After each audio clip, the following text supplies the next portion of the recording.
J'aimerais que cette journée, ma journée, soit aussi un peu la tienne, Seigneur, et celle des autres. Aussi, je te demande pour aujourd'hui la grâce de ta parole. Que les mots, les gestes qui en témoignent soient assez forts, assez clairs, pour que je les reçoive avec audace et confiance. Tout me dit, en moi et autour de moi, qu'il me faut avant tout me préoccuper de moi-même, mais fais taire en moi toutes ces voix trompeuses, que je perçoive le doux murmure de ton évangile, qu'il fasse naître en moi la confiance simple des enfants de Dieu. Amen. Je vous invite à prolonger cette invocation avec le cantique 390. Ô Seigneur, c'est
La grâce et la paix nous sont données en abondance de la part de notre Dieu trois fois saint, le Père, le Fils et le Saint-Esprit, un seul Dieu éternellement béni, vers lequel nous nous tournons ce matin encore pour rechercher auprès de lui la force, la paix, l'espérance dont nous avons besoin.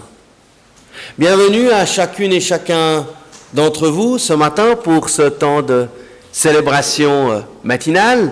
Bienvenue à vous, nos fidèles paroissiens, et bienvenue si vous êtes ici en visite ou pour la première fois. Soyez tout particulièrement les bienvenus. Et je salue également parmi nous le secrétaire général de l'Église, Stéphane Keller, qui est avec nous. Bienvenue à toi. Nous poursuivons ce matin notre série que nous avons intitulée avec une pointe d'humour « Les seconds rôles de l'Ancien Testament ». Alors vous pouvez décerner l'Oscar à qui vous voulez à la fin de la série, mais c'est intéressant de retrouver dans l'Ancien Testament certains personnages qui ont joué dans l'histoire biblique et d'Israël des rôles assez déterminants, mais qui finalement ne sont pas ceux dont on parle le plus souvent, et c'est le cas avec les personnages dont nous allons entendre parler tout à l'heure, Esdras et son compère Néhémie. Mais avant cela, entrons dans la louange et nous le faisons avec le psaume que nous allons dialoguer. Vous avez le psaume 84 dans le feuillet. Gabriel dira les phrases écrites en écriture claire et nous lui répondrons avec les phrases écrites en écriture grasse. Prions. Comme elles sont aimées tes demeures, Seigneur Tout-Puissant, je languis à rendre l'âme après les parvis du Seigneur. Mon cœur et ma chair crient vers le Dieu vivant. Le moineau lui-même trouve une maison, et l'hirondelle un nid pour mettre sa couvée. Près de tes autels, Seigneur Tout-Puissant, mon roi et mon Dieu. Heureux les habitants de ta maison, ils te louent sans cesse. Heureux l'homme qui trouve chez toi sa force. De bon cœur, ils se mettent en route. En passant par le val des Baumiers, ils en font une oasis. Les premières pluies le couvrent de bénédictions. Toujours plus ardents, ils avancent et se présentent devant Dieu à Sion. Seigneur Dieu, le Tout-Puissant, écoute ma prière, prête l'oreille, Dieu de Jacob. Ô Dieu, vois celui qui est notre bouclier, regarde le visage de ton Messie. Puisqu'un jour dans tes parvis en vaut plus de 1000, j'ai choisi. Plutôt rester au seuil de la maison de mon Dieu que de loger sous les tentes des infidèles.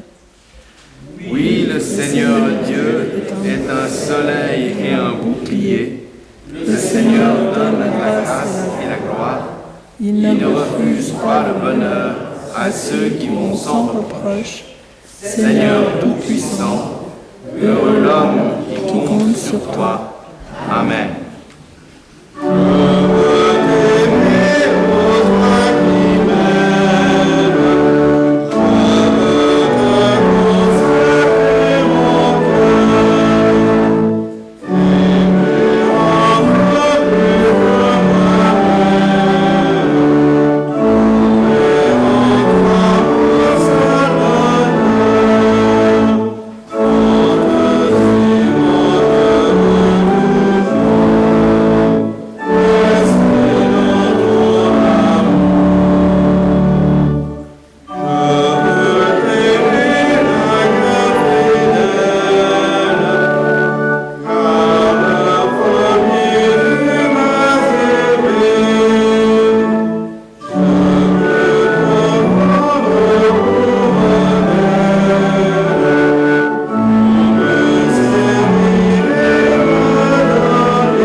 Me voici au rendez-vous.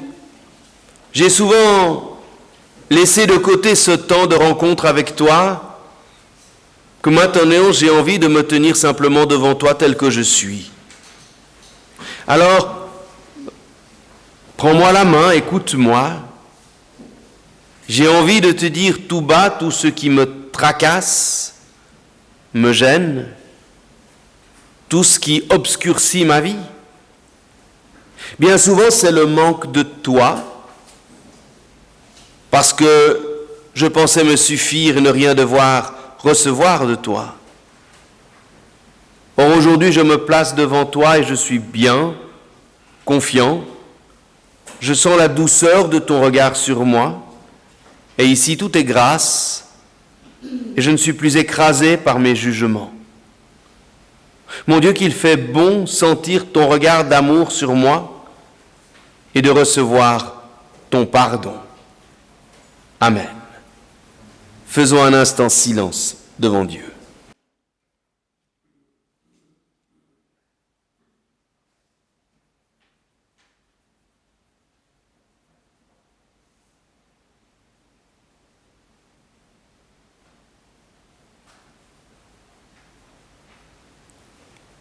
Nous le savons bien, malgré notre foi, malgré le désir que nous avons de vivre une vie juste, honnête, belle, jamais nous ne sommes sans tâche, sans difficulté, sans méandre dans notre vie.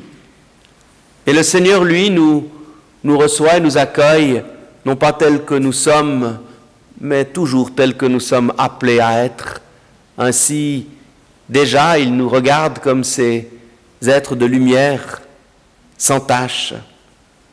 C'est la grâce de son pardon qu'il nous donne et qui nous permet ainsi de pouvoir affronter son regard, mais aussi notre regard sur notre vie, avec cette confiance que le Seigneur toujours nous aime et nous pardonne. De la part du Seigneur, recevons ainsi l'assurance que nous sommes aimés et que son pardon nous est donné inconditionnellement. Amen. Et c'est dans cette confiance que nous voulons dire notre foi, ou plutôt la chanter, avec le cantique qui se retrouve dans le feuillet « Je crois en Dieu qui chante ». Je vous invite à vous lever. Je crois en Dieu qui chante et qui fait chanter la vie. Je crois en Dieu qui chante et qui fait chanter la vie.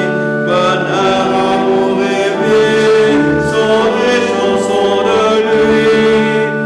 Il est un chant de source tout au fond de nos cœurs pour donner soif de boire l'eau fraîche de la vraie vie. Je crois en Dieu qui chante et qui fait chanter la vie. Je crois que Dieu est belle, se dit en chantant.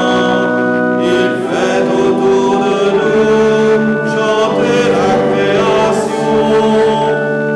Il invite chacun à faire chanter sa vie. Mais nos vies chantent juste en s'accordant sur lui. Je crois en Dieu qui chante et qui fait chanter la vie. Je crois en Jésus-Christ qui est chanson du cœur. Je crois que l'Évangile nous chante son amour. Il fait chanter nos vies, même les plus mouvementées. Il aime nos échecs, la souffrance et la mort. Je crois en Dieu qui chante et qui fait chanter la vie. Je crois en l'Esprit Saint, chant de brise et d'ouragan, qui accorde nos vies aux musiques de Dieu. Et je crois en l'Église, cœur aux multiples voix, qui chante pour les hommes le chant de la vraie vie. Je crois en Dieu qui chante et qui fait chanter la vie.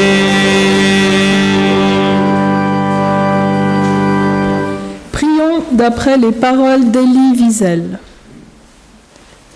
Ta parole, Seigneur, est plus grande que nous, plus profonde que nous. C'est en elle que nous nous élevons, c'est par elle que nous nous abaissons.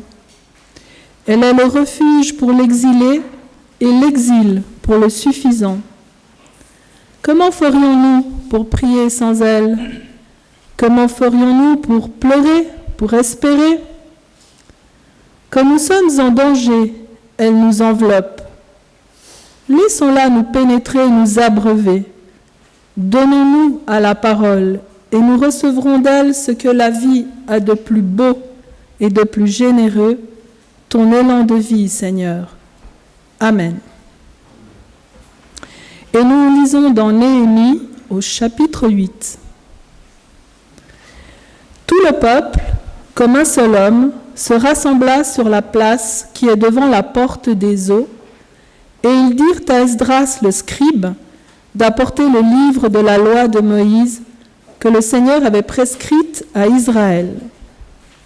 Le prêtre Esdras apporta la loi devant l'assemblée où se trouvaient les hommes, les femmes et tous ceux qui étaient à même de comprendre ce qu'on entendait.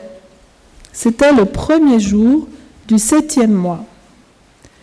Il lut dans le livre, sur la place qui est devant la porte des eaux, depuis l'aube jusqu'au milieu de la journée, en face des hommes, des femmes et de ceux qui pouvaient comprendre. Les oreilles de tout le peuple étaient attentives au livre de la loi.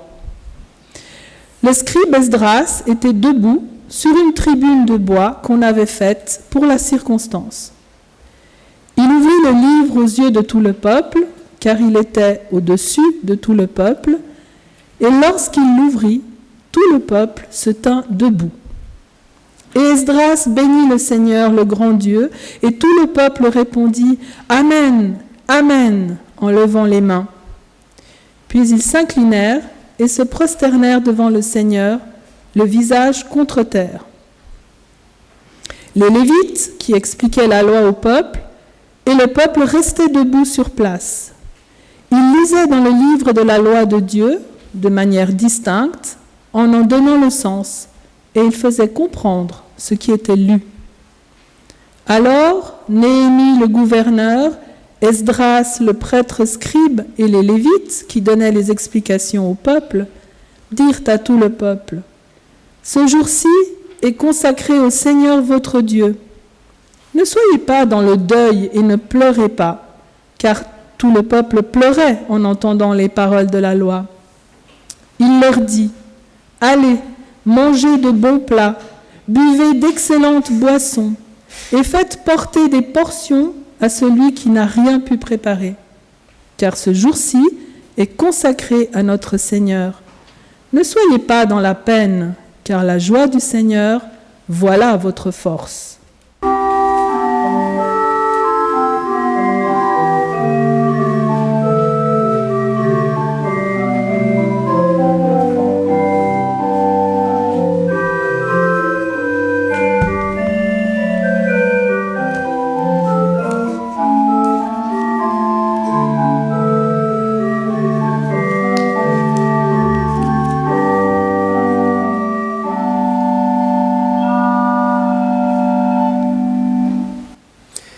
Alors nous poursuivons notre série de prédications sur ces fameux seconds rôles de l'Ancien Testament, et Esdras correspond bien au profil de l'emploi, car qui parmi vous pourrait me raconter en détail l'histoire d'Esdras, la situer dans son contexte?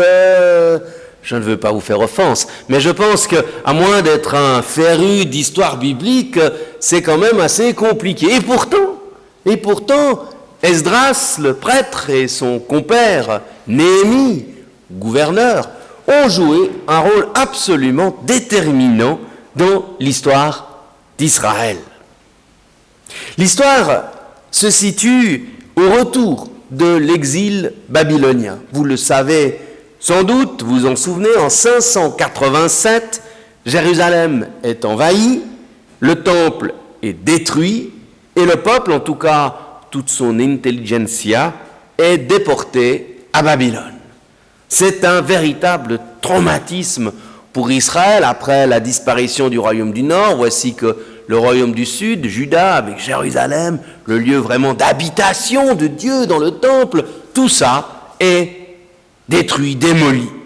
Et s'ensuit donc une période fort sombre, une période de remise en question assez profonde pour les Juifs déportés loin de leur temple et de leurs racines. C'est du reste dans cette période que toute une théologie va être développée, notamment les fameux récits de la Genèse 1, le récit de la création, où on découvre que Dieu est le créateur, il n'est pas seulement le Dieu d'un endroit ou d'une ville. C'est donc un moment de traumatisme assez fondamental pour le peuple et les Juifs de l'époque. Mais assez vite, l'édit de Cyrus, en 538, permet aux Juifs, à certains Juifs en tout cas, de commencer à rentrer chez eux. Mais il faut attendre encore des décennies et des décennies avant que l'on commence véritablement à rebâtir Jérusalem, ses murailles et surtout son temple. Et c'est donc dans ce contexte de retour et de reconstruction du temple qu'interviennent ensemble Esdras et Néhémie. Le rôle exact et la chronologie de leur action restent imprécis. On a du reste dans le texte passablement d'informations chronologiques, mais qui ne correspondent pas ni avec ce que l'on connaît de l'histoire. Il y a un certain nombre d'incohérences dans les repères historiques, de même que la structure de ces deux livres, Esdras et Néhémie, est assez discutée, puisqu'il est probable que ces deux livres, en fait, n'en formaient peut-être qu'un au départ. Et pour rajouter encore une couche sur la complexité, on retrouve presque mot à mot un certain nombre de passages d'Esdras et Néhémie dans les livres des chroniques. Mais passons sur ces questions qui nous intéressent guère ce matin. Ce qui est sûr, c'est que tant Esdras que Néhémie vont jouer ensemble un rôle déterminant dans la reconstruction du temple et d'Israël. Et vous le croirez ou non, quand nous avons choisi ces seconds rôles de l'Ancien Testament avec Vincent, on a fait toute une liste. Après, on a dit, alors celui-là, oui, celui-là, celle-là, oui, ok. On a mis tout ça dans un, on a fait le calendrier, et ce texte est tombé aujourd'hui sans qu'on ait vraiment prêté attention au fait que ce texte qui parle de la reconstruction du temple arrive aujourd'hui, où nous avons cette séance après le culte sur le projet immobilier qui touche le temple de Champel. Les chemins du Seigneur sont vraiment impénétrables. Mais revenons à notre texte. Lorsqu'il revient à Jérusalem, Esdras trouve une situation complexe. D'autres, évidemment, ont pris la place des Juifs déportés. Le temple et la religion sont en ruine. Et il n'est pas possible simplement de repartir comme avant et de rebâtir simplement le temple, comme s'il ne s'était rien passé. Ils doivent tenir compte de cette situation nouvelle. Et rien ne sert de rester enfermé dans une forme de nostalgie des temps anciens.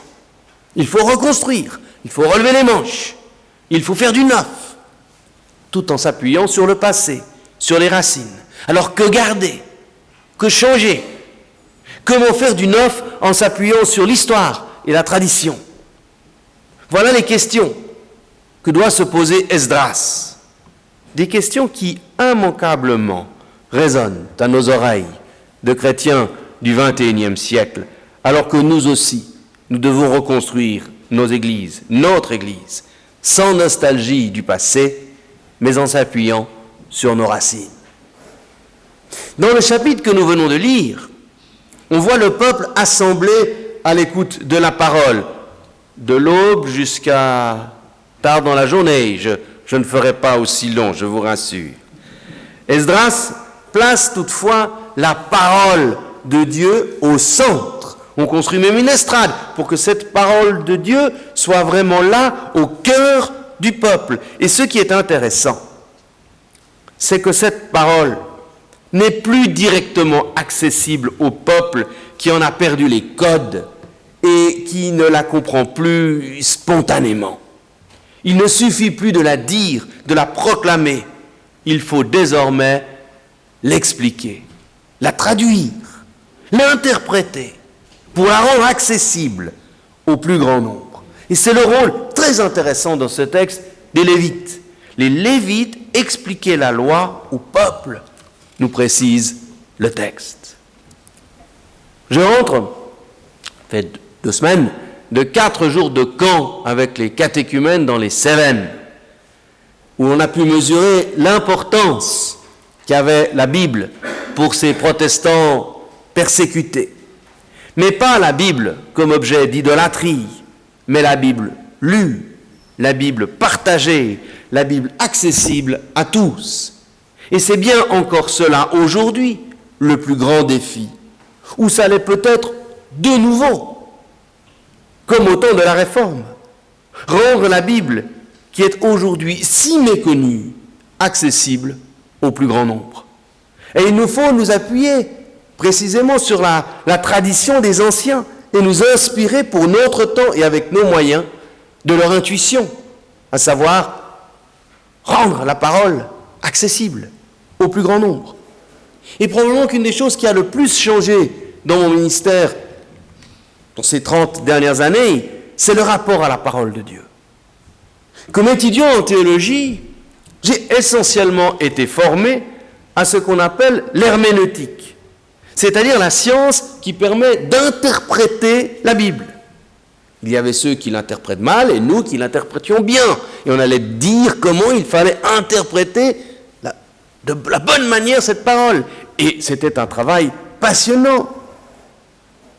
Mais cela avait du sens, avant tout dans un monde, dans une société qui a connaissance de la parole, ou qui du moins possède une certaine culture biblique, et on connaît les codes. Or aujourd'hui, je suis régulièrement confronté à des personnes qui ne connaissent rien de la Bible. Ils n'en ont même pas chez eux, ce qui était impensable il y a encore quelques décennies en terre protestante. Je vais du reste commencer prochainement, et c'est intéressant, un petit groupe de partage avec quelques jeunes, une vingtaine d'années, qui n'ont jamais lu la Bible et qui ont soif de connaître cette parole. Mais on n'est pas là avec des gens qui ont fait tout un parcours et qui la connaissent et qui veulent la connaître mieux. Ils veulent simplement la connaître, tout simplement. Et il faut commencer par leur en donner une. Donc si on veut élargir le cercle des personnes qui s'intéressent à la parole de Dieu, on ne peut se contenter simplement de l'interpréter magistralement. Il faut commencer par réfléchir à sa diffusion très concrètement.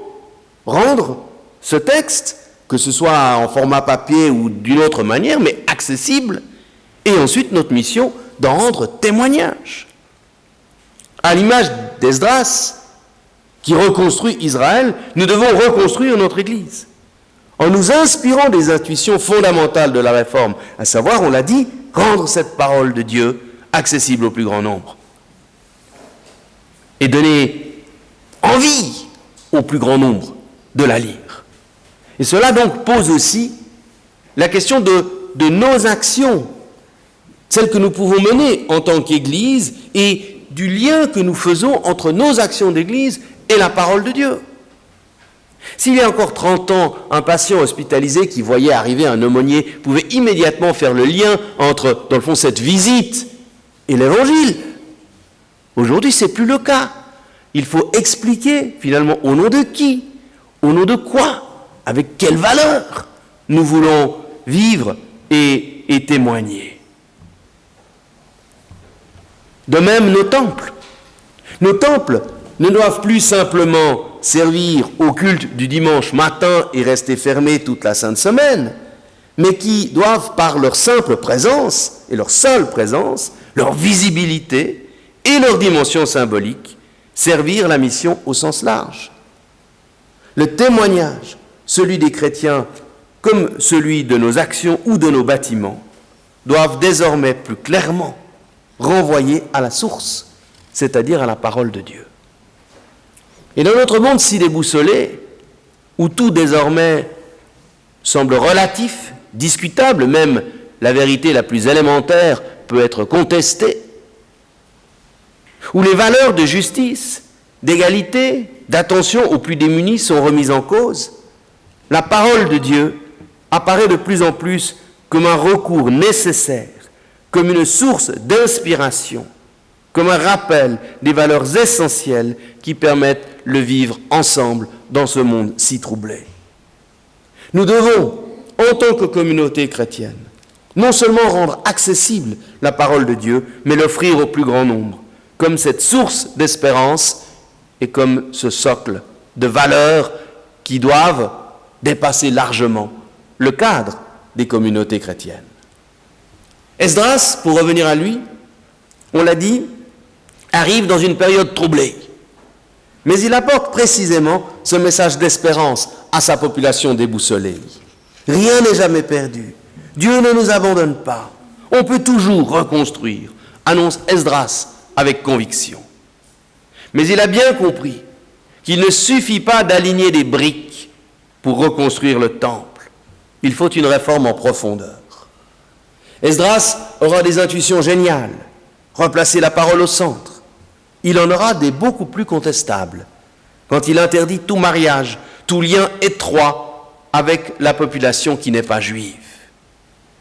Pour nous aussi, le risque est grand de chercher la sécurité dans une forme de repli sur soi, ou alors de croire que l'on pourra continuer comme avant.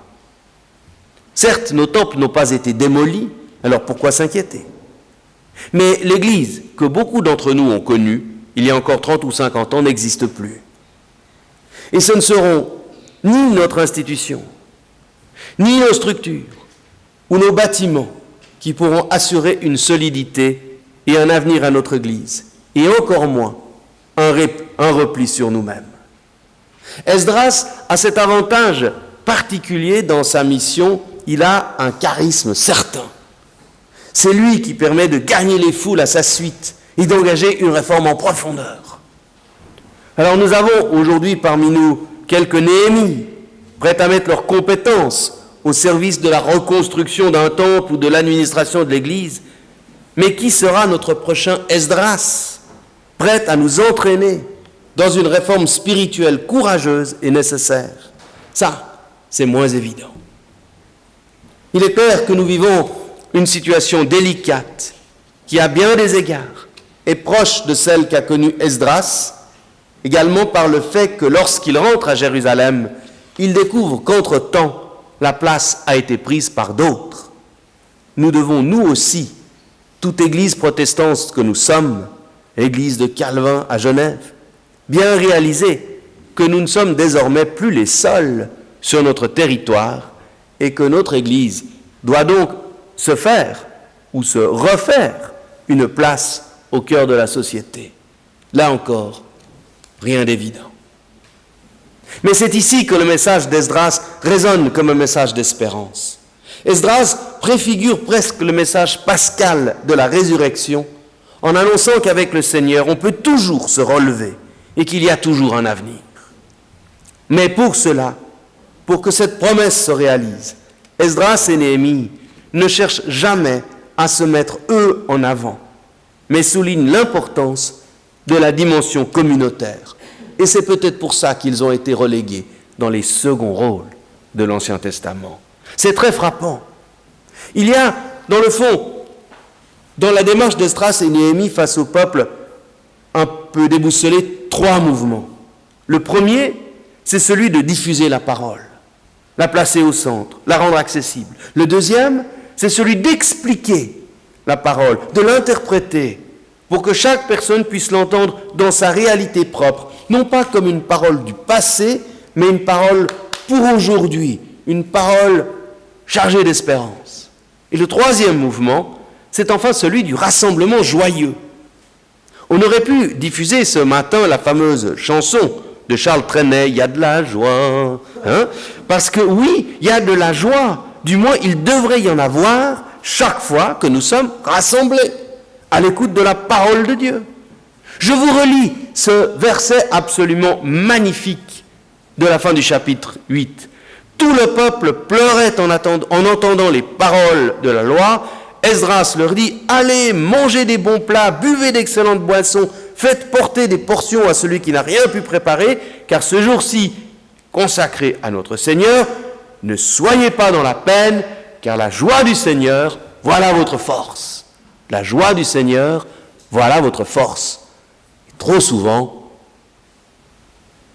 nous tirons un peu la tête. Nous n'avons pas l'impression d'être aussi joyeux, d'être aussi habités par la parole du Seigneur. Alors nous devons, en tant que communauté, je crois, nous inspirer de cet épisode d'Esdras en nous rappelant toujours ces 3 temps. diffuser la parole de Dieu, l'expliquer et le faire avec joie, mais sans se mettre soi-même en avant. Trop souvent, notre manière de vivre l'Église a été associée à une démarche individuelle et nos cultes à quelque chose d'un peu triste. Il est temps que cela change, en redécouvrant le goût de la lecture commune de la Bible et surtout en redécouvrant la joie qu'il y a à laisser sa vie être inspirée par le souffle de Dieu. C'est parce que les autres nous verront joyeux, non pas béatement heureux, mais en faisant comme si la vie ne connaissait pas de difficultés, non pas béatement heureux, mais joyeux, que cela pourra leur donner l'envie de puiser eux aussi à cette source de vie. Oui, nous pouvons être heureux, joyeux, reconnaissants, parce que nous savons aimer et accompagnés par le Seigneur, et qu'avec lui on peut toujours reconstruire, même lorsque le monde, l'Église ou ma vie semblent en ruine. La joie du Seigneur, voilà notre force. Quelle belle devise! C'est en essayant de la vivre, chacun dans sa réalité, que nous pourrons former toujours davantage une communauté joyeuse, une communauté qui fait envie, une communauté qui fait rayonner la parole de Dieu. La joie du Seigneur, voilà votre force. Amen.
Je vous invite à la prière.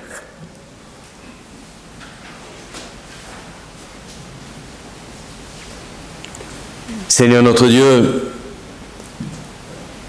une fois n'est pas coutume, nous aimerions te prier pour notre paroisse, et notre Église, nous te rendons grâce pour toutes les belles initiatives et tout ce que nous pouvons vivre en communauté, pour cette rentrée qui s'est bien déroulée, pour ces nouvelles familles qui sont venues dans les groupes d'enfants, d'éveil à la foi, dans les différents rendez-vous. Seigneur, nous voulons être ces agentes de la diffusion de ta parole et de ton espérance, des valeurs que tu veux donner à notre vie. Aide-nous, encourage-nous, soutiens-nous dans tous ces efforts. Donne-nous l'intelligence et le discernement pour être vraiment tes témoins là où tu nous as placés. Mais Seigneur, nous ne sommes pas tout seuls et nous te prions pour l'ensemble des communautés chrétiennes avec lesquelles nous voulons travailler, pour ensemble et chacun pour notre part participer à la diffusion de cette bonne nouvelle ici à Genève. Encourage-nous. Et dans ce sens, nous te remettons la prochaine retraite écuménique des pasteurs et prêtres pour qu'ensemble nous puissions toujours davantage collaborer et travailler à l'unité. Mais nous voulons élargir notre prière à l'ensemble des communautés chrétiennes et particulièrement des communautés chrétiennes qui vivent une période délicate, difficile, ou franchement de souffrance ou de persécution. Nous pensons tout particulièrement aux frères et sœurs du Nagorno-Karabakh en Arménie, l'Azerbaïdjan, où la guerre est reprise, où les communautés chrétiennes sont menacées, comme dans tant de lieux au Proche et Moyen-Orient, où les communautés chrétiennes sont dans des difficultés extrêmes. Nous te prions pour toutes ces communautés, soutiens-les, raffermis-les, donne-leur ta force et ton espérance. Nous te prions aussi pour notre monde que nous voyons tellement troublé. Nous sommes inquiets devant la marche du monde, où l'on voit partout des mouvements extrémistes ou qui prônent l'intolérance, être ravivés. Seigneur, partout et encore, suscite des hommes et des femmes de paix et de dialogue. Et nous te remettons nos autorités politiques, surtout en cette année d'élection fédérale, pour qu'elles et elles puissent toujours travailler au bien commun, œuvrer à la paix, à la défense des plus démunis, à la sauvegarde de la création. Enfin, nous te prions pour ceux qui parmi nous traversent une période plus délicate de maladie, de remise en question, de deuil. Soutiens-les. Comme Esdras l'a dit, redis-leur qu'avec toi on peut toujours recommencer, qu'on peut toujours se relever et aller de l'avant, même face à la mort. Et dans cet esprit, nous te prions pour ceux qui nous sont tout proches et que nous te remettons tout particulièrement maintenant.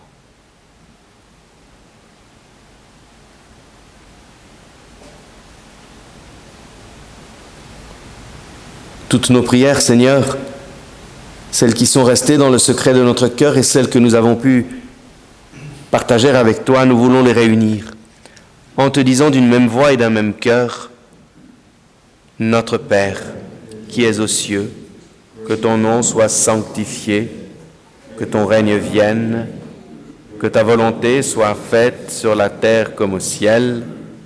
Donne-nous aujourd'hui notre pain de ce jour. Pardonne-nous nos offenses, comme nous pardonnons aussi à ceux qui nous ont offensés, et ne nous laisse pas entrer en tentation, mais délivre-nous du mal, car c'est à toi qu'appartiennent le règne, la puissance et la gloire au siècle des siècles. Amen. Quelques annonces alors que nous arrivons bientôt au terme de notre célébration pour vous dire que effectivement la reprise dans notre paroisse s'est bien déroulée, qu'il y a pas mal d'activités. vous trouvez tous les renseignements, bien évidemment, sur le site de notre paroisse, mais également sur la feuille d'information mensuelle et sur le journal de paroisse qui vient d'être publié. Alors, si vous ne recevez pas ces canaux d'information, d'abord prenez-les ici, mais surtout il y a aussi des petits feuillets pour laisser vos noms et coordonnées pour que nous puissions vous les envoyer régulièrement. Dans les prochains rendez-vous, j'aimerais surtout souligner déjà la conférence qui aura lieu le 3 octobre prochain à 6h30 à Malagnou. Dans précisément cette réflexion que le conseil de paroisse mène depuis maintenant un certain temps sur l'avenir de la paroisse, sur notre responsabilité missionnaire, sur comment est-ce que nous pouvons adapter finalement notre mission au contexte nouveau dans lequel nous sommes placés, eh bien nous avons invité le pasteur Shafik Keshavji, qui est un homme tout à fait brillant et intéressant, auteur de nombreux ouvrages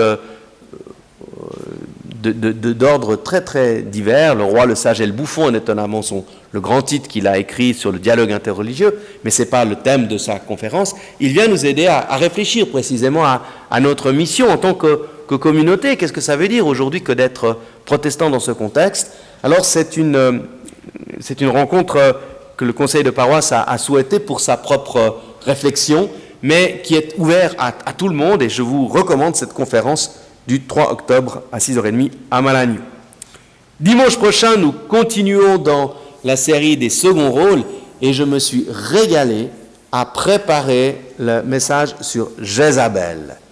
Jamais un personnage biblique n'a autant fait l'unanimité contre elle, c'est Jézabel. Peut-être que c'est plus subtil que ça. Et ça, ce sera le défi de la semaine prochaine. Cette semaine, nous avons évidemment une fin de culte tout à fait particulière, puisque vous n'êtes pas sans savoir, ou la plupart d'entre vous le savent, il y a un projet de démolition et reconstruction de ce temple, l'habitation du Seigneur, mais enfin de ce temple, et pour, dans le fond, un projet à la fois immobilier et en même temps missionnaire. Donc, vous avez une image de synthèse du projet sur le feuillet du culte, mais nous allons vous expliquer tout cela avec les responsables de l'Église et les architectes tout à l'heure. Et donc, il faudra patienter pour l'après-culte, parce que nous aurons 2 après-cultes. Nous aurons donc un après-culte studieux avec cette séance d'information, plus un deuxième après-culte après que Daniel nous a magnifiquement préparé après la séance d'information. Mais maintenant, nous allons terminer notre culte par le chant, en prenant le cantique 407, pendant lequel l'offrande pour la vie de la communauté va être recueillie.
Nous te rendons grâce, car au milieu de nos peines et de nos difficultés, nous savons que tu es un Dieu que l'on ne peut qu'admirer, chanter, aimer en Jésus-Christ. Pour le monde si fragile mais si beau, pour la vie si menacée mais si belle, pour cet immense univers où s'épanouira ton royaume, nous te rendons grâce. Pour ce jour qui nous redit la résurrection, pour ton Église qui nous rassemble, pour ton Évangile, pour ta volonté de te servir de nous, pour la promesse de ton éternité, nous te rendons grâce. Et parce que nous pouvons t'aimer, et nous aimer sur la terre au nom de l'amour du Christ, en paix et avec joie, Père, nous te louons et nous te rendons grâce. Seigneur, que tes bénédictions, telles la rosée du matin, descendent sur nous, qu'elles nous rafraîchissent, qu'elles nous renouvellent, qu'elles fortifient notre foi et notre espérance, qu'elles fertilisent en nous ces graines que jour après jour, tu sèmes au creux de nos vies. Oui, la bénédiction du Seigneur est sur nous. Elle nous permet d'entendre ce verset. Ne soyez pas dans la peine, car la joie du Seigneur, voilà votre force. Amen. Reprenons place pour entendre un dernier jeu d'orgue.